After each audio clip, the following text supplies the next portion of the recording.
자, 시청자 여러분 안녕하십니까? 오늘 한국 현대사 16번째 시간으로 정치 분야에 주제 파악을 못하는 한국 보수 빅스텝 1000년 걸린다, 이런 주제로 말씀을 드리겠습니다. 자, 빅스텝이라는 것은 이 달나라에 아폴로 11호가 가가지고 암스트롱이 첫 발을 내딛었죠. 그래서 그 달나라에 가기 전과 달나라에 간 이후에 우주 개발에 있어서 확연하게 달라지지 않았습니까? 그러니까 뭔가 현상을 깨트리는 거대한 발전이 정치에서도 있어야 정치가 한 단계 높은 수준으로 올라가는 겁니다. 자, 그런데 한국 보수가 한동훈이가 국민의힘 당대표가 됐지만 천년만년 솔직히 본질은 바뀌지 않았어요. 63년생 50대 초반의 한동훈이다. 그 나이가 젊은 거죠. 그렇지만 한동훈이나 정치판에 갓 들어온 한동훈이나 정치 10수년씩 한 원희룡이, 그리고 나경원이, 오세훈이, 홍준표, 이런 사람들이 내가 볼 때는 다를 바가 하나도 없다라는 겁니다. 본질적으로 그 사람의 머릿속에 들어있는 현재 한국 보수의 문제점과 그걸 깨트리기 위한 새로운 이 변화의 방향을 추구하려는 노력이 없다라는 거예요. 나경원이가 허구한 그 모양이고 원희룡이, 오세훈이, 홍준표가 그 모양인 것도 그들 속에 변화에 대한 의지가 없기 때문이죠. 그러니까 대중들은 항상 새로운 걸 찾는데 한동훈이가 뉴페이스라서 나이도 젊어서 선택은 받았지만은 한동훈도 새로운 게 없기는 똑같아요. 새로운 게 있었으면 지난 총선 때 나왔겠죠. 선거 때도 안 나왔는데 선거도 없는데 나오겠습니까? 자, 그래서 이런 빅스텝이라는 부분이 있지 않고는 현재 한국 보수가요, 제가 봤을 때 보수의 혁신 변화 이번에 나온 4명이 다 이야기했지만 그들 다 불러가 물어보면 머릿속에 든 게 없을 거라고 내 확신해요.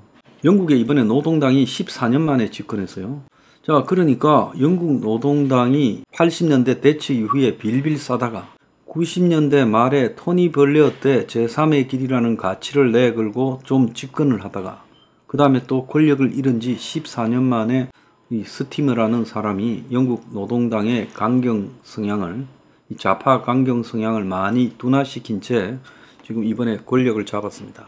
자, 이렇게 영국 같은 경우에 노동당이 10수년 만에 이렇게 재집권하는 그런 계기 때마다 영국 노동당의 한 단계 발전된 빅스텝이 있었어요. 반면에 영국의 보수당은요, 그야말로 지금 총리를 여러 명을 거치면서 하나도 새로운 모습을 보이지 못한 채 그냥 무너져 가버렸습니다. 자, 영국의 이 상층 엘리트 계층, 이게 굉장히 심한 나라죠. 영국은 어떻게 보면 이 기득권의 표상인 나라입니다. 그래서 영국을 민주주의 국가라만 생각해서는 안 되고 기득권 계급이 존재하는 나라라고 우리가 바라봐야 돼요. 근데 그 영국의 기득권의 입장에 서 있는 옥스퍼드, 캠브리지 나온 사람들이 지금 다 보수당의 총리한 사람들이에요. 근데 그들이 지배하는 영국에서 이 정치가 갈수록 개판 5분전이 돼갔습니다. 그래서 영국의 보수당이 지금 총리가 7, 8명이 바뀌고 마침내 권력을 잃는 단계에 가게 된 것은 뭘 의미하겠습니까? 그만큼 영국의 보수에서 새로운 가치가 없었다는 것을 의미하는 거 아니겠습니까? 자, 윤 정권이 들어서서 자유주의란 말이 유행했어요. 윤 정권의 자유주의라는 것은 내가 듣기로는 신자유주의로 들렸습니다. 그래서 경제적인 자유를 윤 정권이 굉장히 강조했지 실제 정치적인 자유를 별로 강조한 적은 없어요. 오히려 윤 정권은 정치적으로는 자유주의보다는 좀 세 보이는 권위주의적인 형태에 가까웠죠.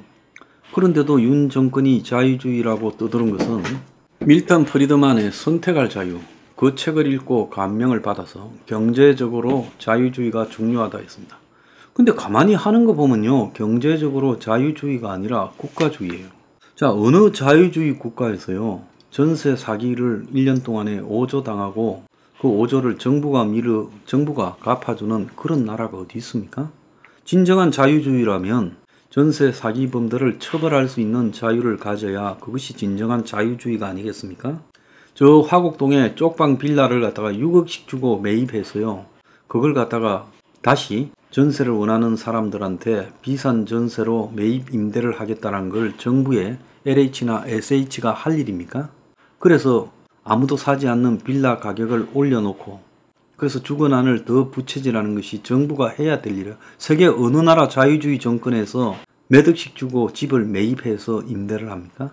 자, 이런 행태들을 보면요, 자유주의, 경제적 자유주의를 말하는 정권에서 있을 수 있는 행태인가 의심스러워요.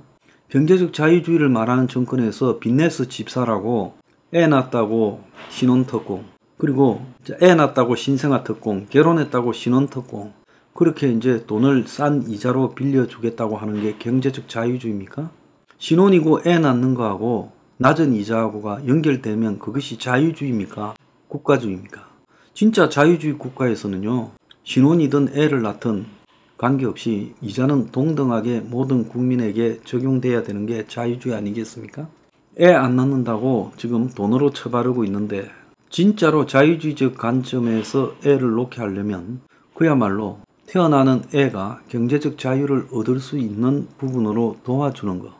근데 그것은 정부의 지원이 아니라 어떻게 보면 정부가 집이나 사교육에 있는 불공정 불합리를 제거함으로써 공정한 집 가격, 공정한 교육 환경을 조성하고 공정한 보육 환경을 조성하는 게 그게 진정한 자유주의적 관점에서의 출산 문제 해결이지 않겠습니까?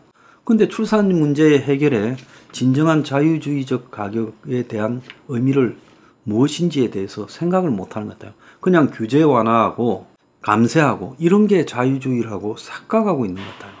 그건 자유주의가 아니지요. 그것은 철저한 기득권주의입니다. 그래서 오늘날 한국 보수는 자유주의와 기득권주의를 구별하는 것도 실패했어요.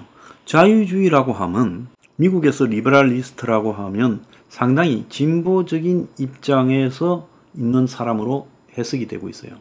그래서 낙태라든지 뭐 이런 것도 자유롭게, 대마초도 자유롭게, 종교 인종의 자유, 이런 것들을 추구하고 있고 개인의 선택의 자유를 굉장히 존중해 주는 게 미국의 리버럴리즘, 민주당의 기본적 가치죠.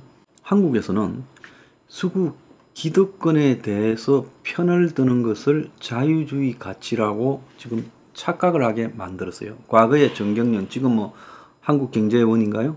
지금 한경협인가요? 그런 단체와 그 밑에 자유기업은 이런 쪽에서 기본적으로 경제적 자유주의를 기득권 편을 드는 것을 경제적 자유주의다. 그러니까 한마디로 슈퍼 캐피탈리즘, 그러니까 자본이 경제의 머리 위에 서서 자본의 뜻에 따라서 경제적인 규제를 완화하고 감세를 하고 상속세를 없애고 이런 것이 자유주의적 모습인 양 이 보수 대중들한테 심어놨어요.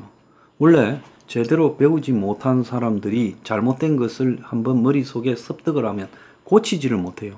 그래서 보수 꼴통이냥 여기는 사람들, 특히 많이 뭐 보수에서 SNS 활동을 하거나 보수 단체에 있거나 이런 사람 대부분이 가짜 자유주의, 수구 기득권에 유리한 기득권주의를 자유주의라고 착각을 하면서 이 자유주의란 말을 입에 달고 삽니다.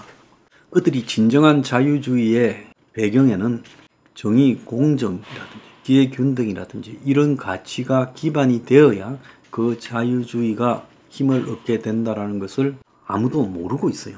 자, 미국의 트럼프라는 사람, 이 사람은 굉장히 국수주의적이고